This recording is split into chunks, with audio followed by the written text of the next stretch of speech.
Welcome back to another episode of Boss Your Business. And today, as a guest, who is a former celebrity personal trainer, girl, you know how to kick some ass, an elementary school teacher, you really know how to kick some ass and motivate people. You turned your once cute side hustle into a $1 million business in 18 months.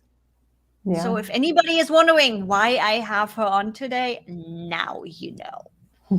Just tell people, what do you do? Who are you? Yeah, thank you. So I'm Jess Glazer DeRose. Like you said, I'm the CVO, the visionary officer and founder of Digital Business Evolution, as well as the host of the Digital Business Evolution podcast. So my company and I, my team and I, really, we are in the space of digital education. We help coaches, consultants, service providers, creatives, entrepreneurs, anyone really, take their knowledge, their skill set, their lived experience, and their unique perspective and package it up into digital education. So whether it's courses, group coaching programs, masterminds, high ticket, low ticket, and anything in between, that is what we help people do. So that is who I am. That is what we do. And excited to talk to you today. I'm excited. I'm like just the thought of growing something, and especially with your diverse background, which brings me to the first question. Mm-hmm. How did you get here? How does a celebrity personal trainer, elementary school teacher turn you? Yeah, I ask that question all the time too. I'm not really sure. Yeah, Steve Jobs has a quote that I love. He says, "You can't connect the dots looking forwards. You can only connect them looking backwards." So for me to sit here today and say, how did I get here? The things that I thought along the way that made no sense made all the sense in the world. So I don't talk about it often because it's not part of I my love journey that. anymore. But I actually went to school for my doctorate of physical therapy. Teaching phys ed was plan C. It was very much a fallback. So after I went to school for my doctorate, I actually ended up in the fashion industry. I lived on my brother's couch in New York City for a year. So I worked in the fashion industry, taught elementary school phys ed, like you said, for 8 years.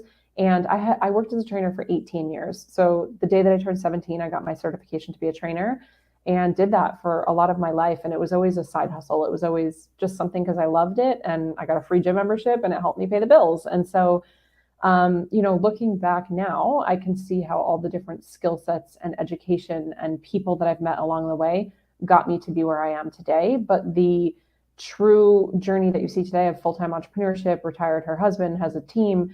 I never sought out to do that. I never thought that I would. I didn't even know what an entrepreneur was until I was like 31.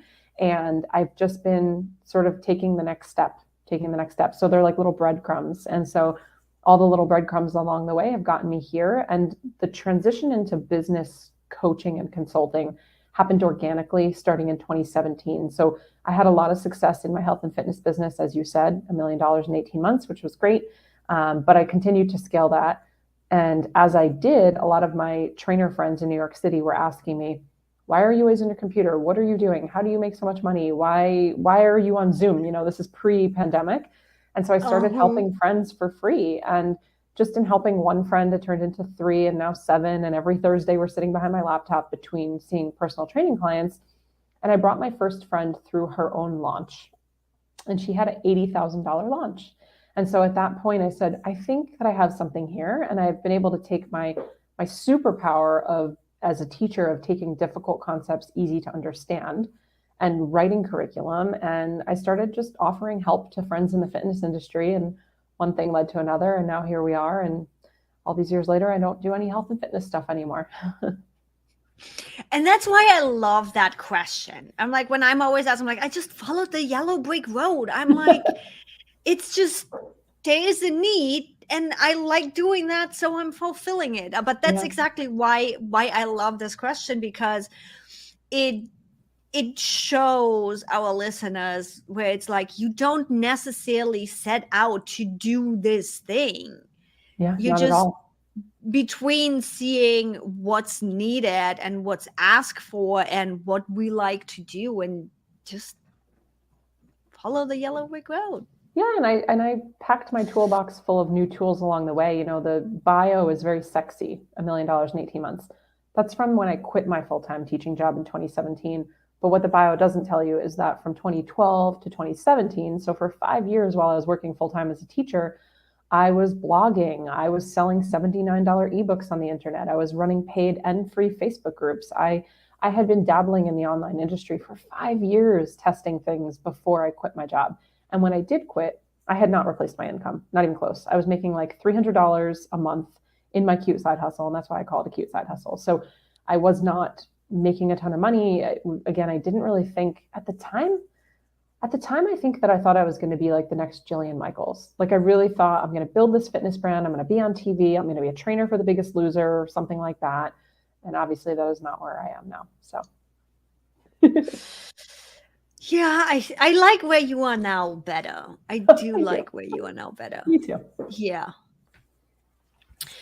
So tell the audience, how does your life look nowadays? You already talked about this. You retired your husband. You're living the life how you want it, it sounds like. Yeah. And we've asked ourselves those questions every day. You know, is this what we want to do? Are we happy? What do we want to do next? So, I mean, my life is not that exciting at all. On the daily, what do? I work like everybody else. I think exciting can be overrated though. So that is one of the conversations I actually had with my own coach. There comes a point where we are usually, as an entrepreneur, we are usually excited to solve problems and fix things, however that manifests in our life, right? Yeah. But there comes a point where I decided to let go of that excitement, and that takes growth. Yeah. Because letting go of that excitement of constantly fixing people and doing things means there's a certain safety to it. There's a certain calm to it where it's just like, Well, the ego also, it's like a self-fulfilling prophecy when you're right. It's like, I'm fixing, I'm helping, and there's the ego there. So, you know, my mentor says, I love this. He always says, your business is not meant to entertain you.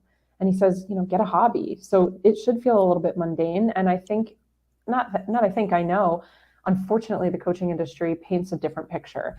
And, you know, entrepreneurship is trending and social media, people see a lot of things. And the truth is it takes a lot of work and consistency. And so when you ask, what does my day look like anybody else's, I just am my own boss, but I still have a job. I've created that job. And so, yes, there's a lot of freedom and autonomy. And so it's rob Peter to pay Paul. So if I'm going to take a week off and I'm going to run around with my husband or go on a vacation, well, I'm going to make those hours up and work before I go away or when I get back. And, you know, I don't believe in balance. And my husband and I, we work together.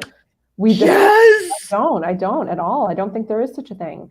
And that comes even from the fitness world of almost 20 years. Yeah. And, you know, one of the things that we do, we don't compartmentalize the business. We are very anti-date night. I'm not saying don't go on a date night, but we don't separate.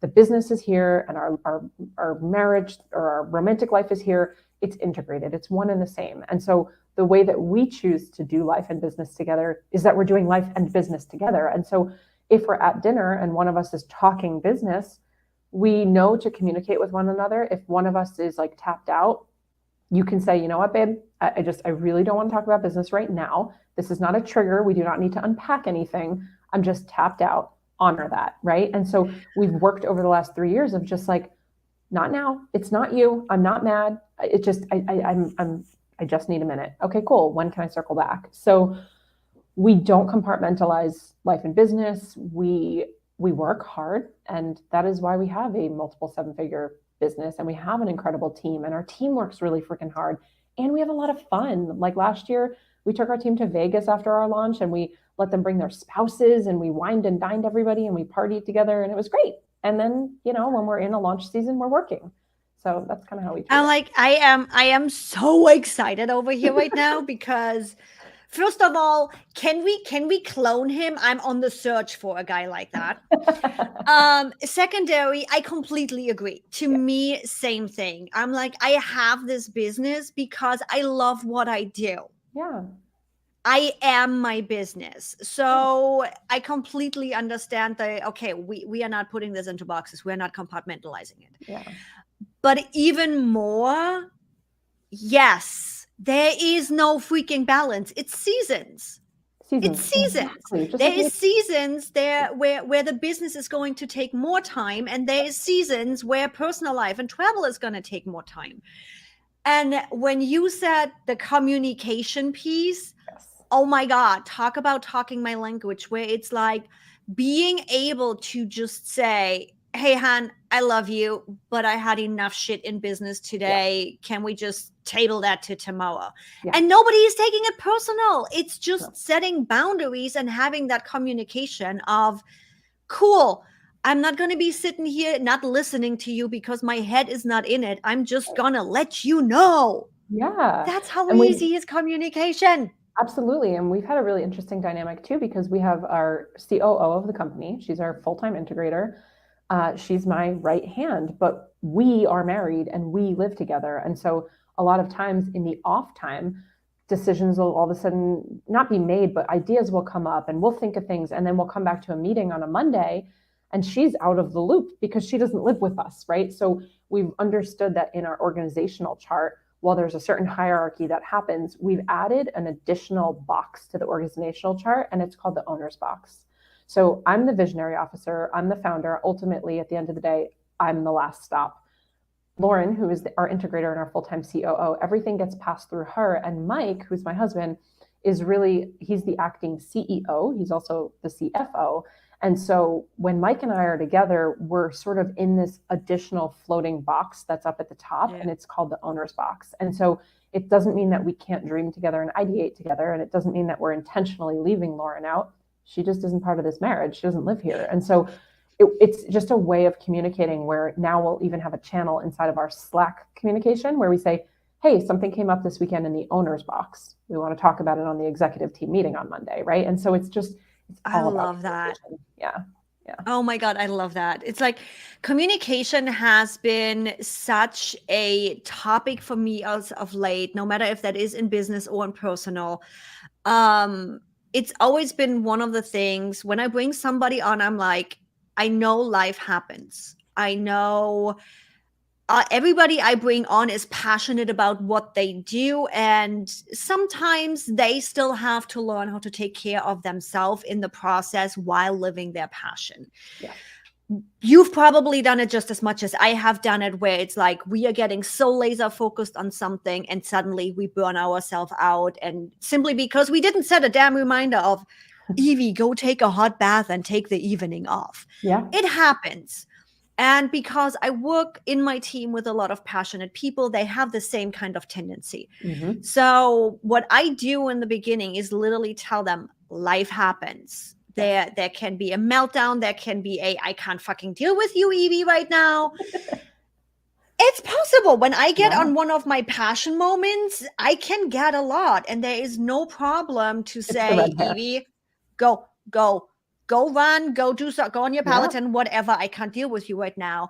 But also saying, I need to step away right now because the rest of the team needs to be able to function accordingly, to be able to let you step away and that being okay without impacting the business. So it's like everything comes down to communication and simply just clear communication. Yeah. Not assuming. Right. And like you're saying, putting yourself and your health and your mental health and your wellness first. And so we're huge advocates for building our business around our life and not our life around our business. So even with our team, we'll send them gift cards or buy them yoga classes and stuff like that, where it's like, yes, go do these things because life comes first, business comes second. And the funny thing is, the more that we do that, the more that the business grows, the more that we can fuel ourselves. And I'm not saying sit around and take baths every night and think that your business is going to grow. But the more that you take care of yourself, invest in yourself, right? Personal growth, the more you do that, the business will just grow. Your relationships will grow. Your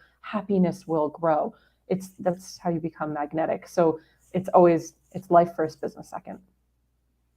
Yeah. So cute. I just ran into that with my content VA, with my writer. Love working with her. She come to find out lung infection. I'm like, girl, how do you have a lung infection and you did not know? She's like, yeah, I went to the ER. They gave me medication. is it okay if I step back for a couple of days? I'm like, girl, your health is more important than my content going out. Not to mention the week we are planned. It's all ready to go. It's like there's nothing you need to do. I'm like, I love you for wanting to make sure everything is in order, but go take care of your health. That's more important than anything. Absolutely. So I love always hearing when other business owners and entrepreneurs really just let their team be. Yes. In the end, what matters is the result we are bringing up all together, which means if you are doing well, if you are happy, if you are doing whatever privately you want to do to take care of yourself and refill your bucket, perfect. Pay attention to that. Do that. Yeah. We're not here to crack the whip and be the slave driver. No, definitely not. So what are some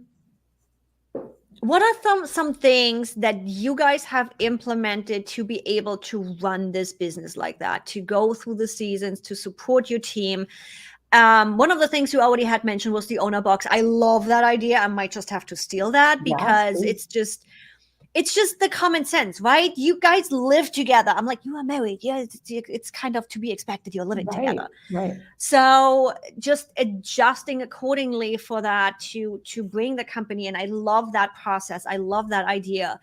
What else have you guys done to be able to run the company like you are doing it now?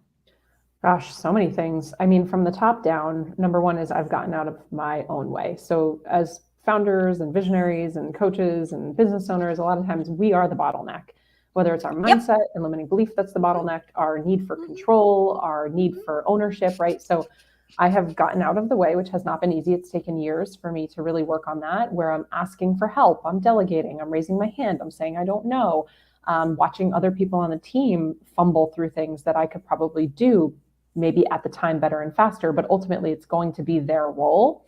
And so learning how to be a leader is not something that we're taught. And for the record, like posting something on Instagram and having a business does not make you a leader. It's a skill, and it's really difficult skill. So from the top down, working on my leadership, working on my communication with the team and empowering them to step into their role. Another thing that we've done is, we've focused a lot on our organizational chart. So even if you don't have a team yet, you are still sitting in all of these different seats, right? And we all know this when you're a solopreneur. It's like one moment you're the marketer, then you're doing sales, then you're doing content creation, then you're doing courses, then you're doing customer service. So getting really clear on your organizational chart, even if it's only you, and really making sure that if you do have a team, you cannot have two people sitting in one seat. Like just imagine literally trying to have two people sit in one seat. It's very uncomfortable. Somebody's butt is going to go numb, right? Like it just doesn't work. We get in each other's way. So really checking to make sure that you don't have two people sitting in one seat. You can, however, have one person sitting in multiple seats, but if you have them in too many seats, that's going to burn them out, and it's not going to have them working at their optimal capacity. So for our organizational chart, we really have like that CVO, the visionary founder, at the top.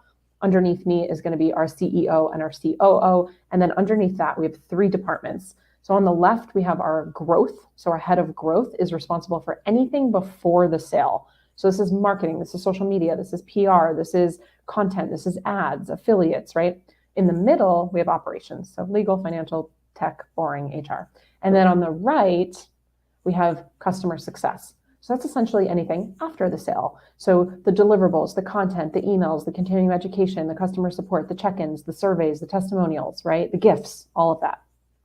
When you get really clear on that, you can bounce from one area to another, especially if you're working alone or with a very small team. So now different energy is required for different roles. Like a coaching call is a very different energy than sitting down behind your computer and writing an email. So you can start to kind of maybe batch out or time block and move things around your calendar so that you're in one type of energy, you're in this creative flow, and then you shift to something else. So that has been huge for us. And we actually experienced something back in September. We were in the middle of arguably one of our biggest launches, which is like all hands on deck. It's a big thing. It's like a month-long thing. We experienced a loss of a baby that we were not expecting and an emergency surgery. So I had an ectopic pregnancy, and they rushed me into surgery the day of that we found out. And this was all on day 2 of a 12-day live experience that we put on. At that point, we were really tested with, we talk all the time about, we could teach anybody to make money. And I say that humbly. I'm not interested in teaching you how to make money. I want to teach you how to build a machine that makes you money.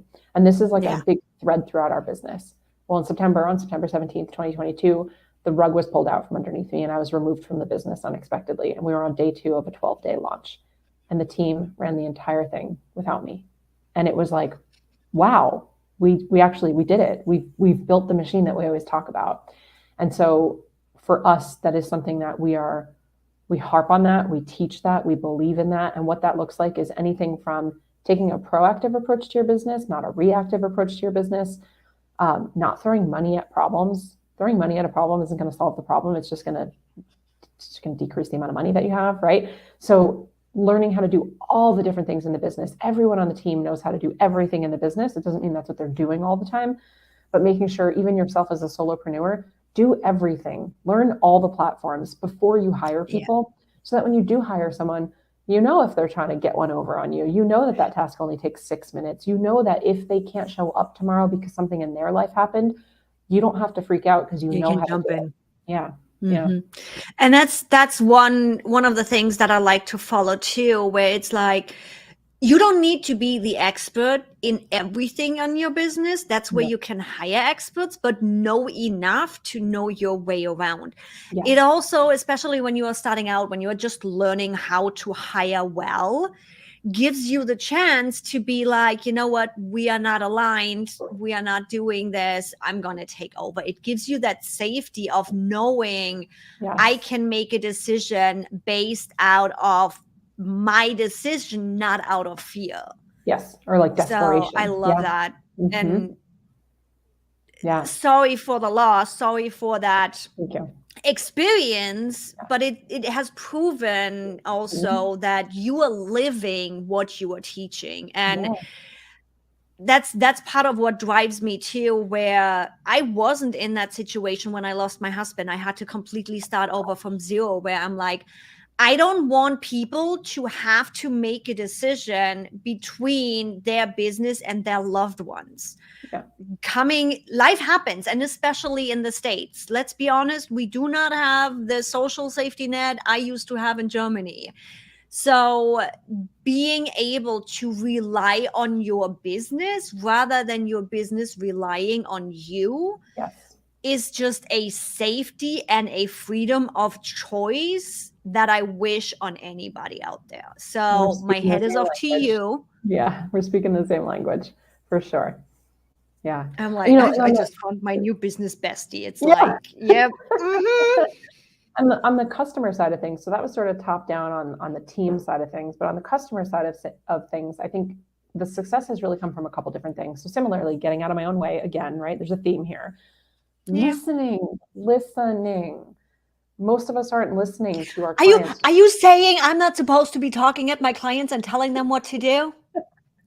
Well, especially and yes, for everybody that doesn't see my face right now, I'm being sarcastic. Yeah, but it comes especially in marketing. So often we're creating what we want to do. We're talking about where we are, and when we think about where we are, usually we're a future version of our client, right? We're usually serving the past version of us, and so where you are now is not where you were then, and so how you're speaking needs to change. So listening more, taking client feedback, not as an attack, but as neutral feedback. That's all it is. It doesn't mean anything about me. It just is like, hey, this might be a really good idea. Implementing, tweaking, iterating. One of the things that we do is we're really cautious on how many changes we make in the business. So we do like an open close launch situation for our flagship program, from one launch to another. In order for us to be able to accurately track the data and metrics, we cannot keep changing things. If you're changing things, then you have nothing to compare it to. So we're very mindful that we don't make more than one change per launch. We can make enhancements. So let me give you an example. So a change, if you're listening, might be, cool, we do a 3-part live webinar series. If we decide next launch to do a 5-day challenge, that's a completely different vehicle. So that's a change. That's a really big change. However, if let's say we usually send a Zoom link in an email, and now this time we're going to send an add event button so it magically pops up onto their Google Calendar, that's an enhancement. It's just enhancing the customer experience. It's not changing anything. So that won't mess our metrics up. So we're very slow, like we're quick to decide and slow to change, which has been really huge. And listening to that customer feedback. And, you know, earlier I said your business is not meant to entertain you. There's a lot of things in my business that are not fun all the time. I've been saying the same thing for 5 years. I've been teaching the same content for 5 years, right? And so it could be very easy to get bored and want to pivot, or to get triggered when a client asks you a question that you've answered 7,000 times. But I go back to my purpose and what we do and who we serve. And there will always be beginners, and we serve a lot of beginners. And so it's not shame on them or how dare they ask me this question. It's literally my job to answer this question. So get a hobby and find fulfillment outside of your business so that you can continue to show up and serve your clients in what they need, not just what you're excited about. And I think there is, completely agree, literally having the same conversation with my coach right now. And there is also different ways of approaching it. I'm changing my one-on-one to group because yes, I'm repeating myself, but I'm not just repeating myself once a week or once a month. I literally repeat myself 10 times a day because I've built the framework. I've built how we go through all of this and advance people's businesses. And I have calls with my one-on-one client, and it's literally where I'm every day repeating the same thing, where I'm like, okay, let's get this in the group setting. Let's get those people, first of all, connected so they can learn from each other. They see things. Again, I don't know what I don't know. In a group setting, you suddenly see other people struggling with the same thing. It's a different support type and all of that. So it's not just, I don't think it's just the, you are here to repeat yourself. I completely agree with that. Yeah. But it's also a data point of, okay, doesn't mean I have to repeat myself every single day with every single client. There is different vehicles to be able to not have to repeat yourself every day, but rather every week or every month. That's a pretty good marker too. If you have a lot of one-on-ones and you are saying the same thing over and over, you're building a curriculum. So you might as well put it into a group program. We're huge advocates of group programs. That's our main thing that we teach. So our group program, we're on our 17th round. So I'm not repeating myself every day, but this is the 17th time we're going through the curriculum. So I have repeated myself a lot, right? But I totally agree with you. And the group aspect too, you said you don't know what you don't know. We can't read a prescription bottle from the outside. So from the inside, we can't read a prescription bottle from the inside. And when we're in our business, or when we're in our weight loss journey, or our fertility journey, or how to build a treehouse journey, whatever, dog walking, I don't care what you're doing. When you're in it, and you can't read it from inside. So you need that outside perspective, the group, the coach, the mentor, the podcast, something to show you a different perspective. Yeah, completely agree. And it's also just for us as the teacher, I think it's also the advancement where, yes, I have said the same thing over and over again, but I also get feedback over and over. I can polish how I say it. I can polish how I can deliver it. And looking back at how I delivered the same answer in different ways, which one hit better with who, and how can I get my clients faster to the result than I have a month ago? Yeah. And we're always evolving and growing. And that's why we named the company Digital Business Evolution. So I look back at things that I said 5 years ago and I'm like, I don't even agree with that anymore. And that's okay. That's okay. I'm growing and evolving. So I would approach it in a different way. So yes, to your point, you're always teaching it in a slightly nuanced, different way because you are different. Yeah. Yep. Love it. And you have some goodies for the audience today, don't you? Yeah. So we lean heavily into social media, which is organic marketing, right? We don't have to pay. And with that, we lean very heavily into email marketing because we don't own social media. So it's a borrowed list, and email marketing is an owned list.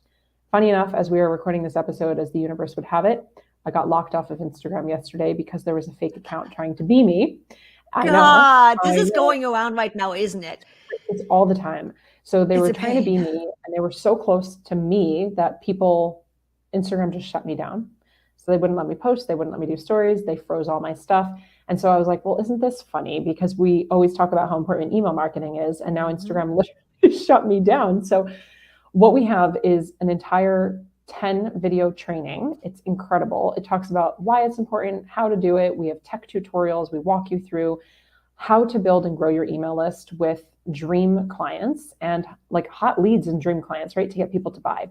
We have in there information on how to get people to open your emails because subject lines matter, how to click through, how to be more readable. There's so many things in there. And again, the tech tutorials for anyone who's not super techie like me. So I'd love to give that training to your audience. We can give you the link. It's at jessglazer.com/buildyourlist.